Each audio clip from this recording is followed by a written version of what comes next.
वासु भाई और वीणाबेन दोनों यात्रा की तैयारी कर रहे थे। 3 दिन की छुट्टियां ले ली थी। पेशे से दोनों डॉक्टर थे, लंबी छुट्टियां नहीं ले सकते थे, परंतु जब भी 2-3 दिन की छुट्टियां मिलती, छोटी यात्रा पर कहीं चले जाते हैं। आज उनका इंदौर उज्जैन जाने का विचार था। दोनों साथ साथ मेडिकल कॉलेज में पढ़ते थे।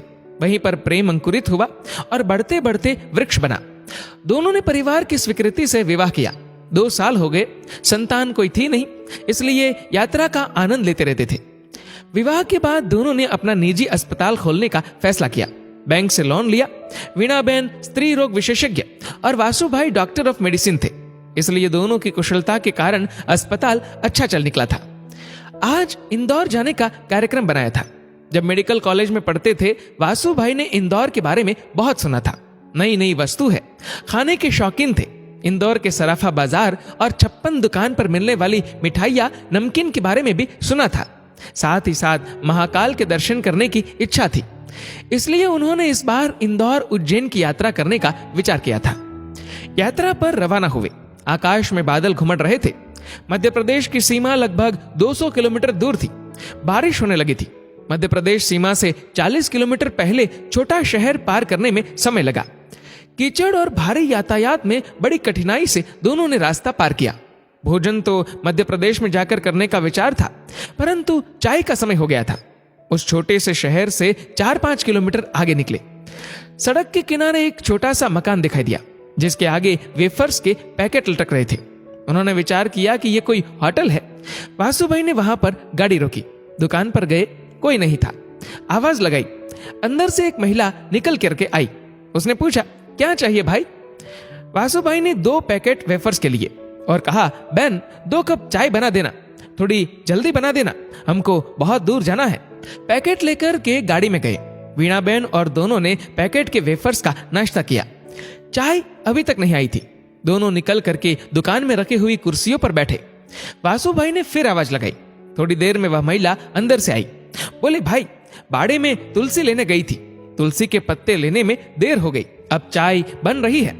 थोड़ी देर बाद एक प्लेट में 2 मैले से कप लेकर के वह गर्मा गर्म चाय लाई।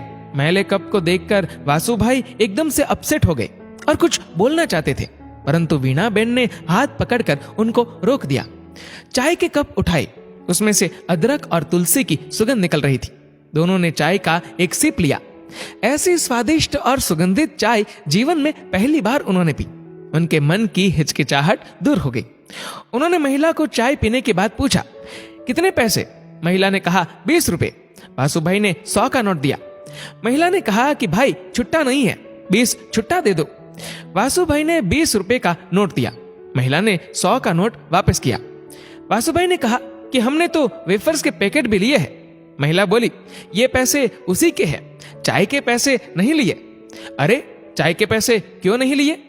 जवाब मिला, हम चाय नहीं बेचते हैं, ये होटल नहीं है। फिर आपने चाय क्यों बना दी? अतिथि आए, आपने चाय मांगी, हमारे पास दूध भी नहीं था, पर ये बच्चे के लिए दूध रखा था, परंतु आपको मना कैसे करते, इसलिए इसके दूध की चाय बना दी। अभी बच्चे को क्या पिलाओगे? एक दिन दूध नहीं पिएगा तो मर नहीं जाएगा। इसके पापा बीमार है, वह शहर जाकर के दूध ले आते, पर उनको कल से बुखार है। आज अगर ठीक हो जाएगा तो कल सुबह जाकर दूध ले आएंगे। वासु भाई उसकी बात सुनकर सन्न रह गए। इस महिला ने होटल ना होते हुए भी अपने बच्चे के दूध से चाय बना दी। संस्कार और सभ्यता में महिला मुझसे बहुत आगे है। उन्होंने कहा कि हम दोनों डॉक्टर हैं, आपके पति कहाँ है, बताइए। हमको महिला भीतर ले गई।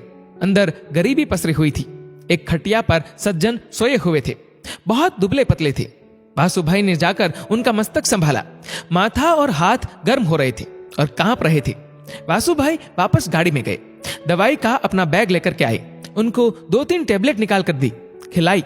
फिर कहा कि इन गोलियों से इनका रोग ठीक नहीं होगा, मैं पीछे शहर में जाकर के और इंजेक्शन और इनके लिए बोतल ले आता हूं। वीणाबेन को उन्होंने मरीज के पास बैठने को कहा। गाड़ी लेकर के गए। आधे घंटे में शहर से बोतल, इंजेक्शन लेकर के आए और साथ में दूध की थैलियां भी लेकर आए। मरीज को इंजेक्शन लगाया, बोतल चढ़ाई और जब तक बोतल लगी दोनों वहीं ही बैठे रहे। एक बार और तुलसी और अदरक की चाय बनी। दोनों ने चाय पी और उसकी तारीफ की। जब मरीज 2 घंटे में थोड़े ठीक हुए, तब वह दोनों वहां से आगे बढ़े।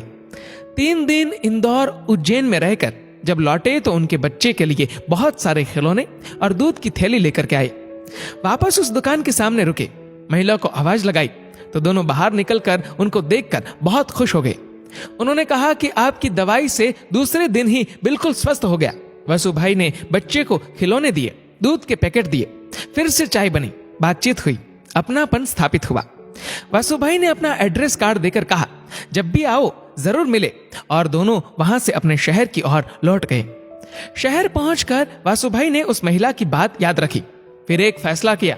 अपने अस्पताल में रिसेप्शन पर बैठे हुए व्यक्ति से कहा कि अब आगे से आप जो भी मरीज आए केवल उसका नाम लिखेंगे, फीस नहीं लेंगे, फीस मैं खुद लूंगा। और जब मरीज आते तो अगर वह गरीब मरीज होते तो उन्होंने उनसे फीस लेना बंद कर दिया। केवल संपन्न मरीज देखते तो ही उनसे फीस लेते। धीरे धीरे शहर में उनकी प्रसिद्धि फैल गई। दूसरे डॉक्टरों ने सुना, उन्हें लगा कि इस कारण से हमारी प्रैक्टिस कम पड़ेगी और लोग हमारी निंदा करेंगे। उन्होंने एसोसिएशन के अध्यक्ष से कहा। एसोसिएशन के अध्यक्ष डॉक्टर वासु भाई से मिलने आए। उन्होंने कहा कि आप ऐसा क्यों कर रहे हैं? तब वासु भाई ने जो जवाब दिया उनको सुनकर उनका मन भी उद्वेलित हो गया। वासु भाई ने कहा, मेरे जीवन में हर परीक्षा में मेरिट में पहली पोजीशन पर आता रहा, एमबीबीएस में भी, एमडी में भी गोल्ड मेडलिस्ट बना, परंतु सभ्यता, संस्कार और अतिथि सेवा में वह गांव की महिला जो बहुत गरीब है वह मुझसे आगे निकल गई, तो मैं अब पीछे कैसे रहूं? इसलिए मैं अतिथि सेवा में, मानव सेवा में भी गोल्ड मेडलिस्ट बनूंगा। इसलिए मैंने ये सेवा प्रारंभ की और मैं ये कहता हूं कि हमारा व्यवसाय मानव सेवा का है। सारे चिकित्सकों से भी मेरी अपील है कि वह सेवा भावना से काम करे, गरीबों की निःशुल्क सेवा करे, उपचार करे।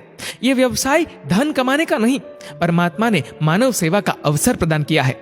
एसोसिएशन के अध्यक्ष ने वासु भाई को प्रणाम किया और धन्यवाद देकर उन्होंने कहा कि मैं भी आगे से ऐसी ही भावना रख करके चिकित्सकीय सेवा करूंगा।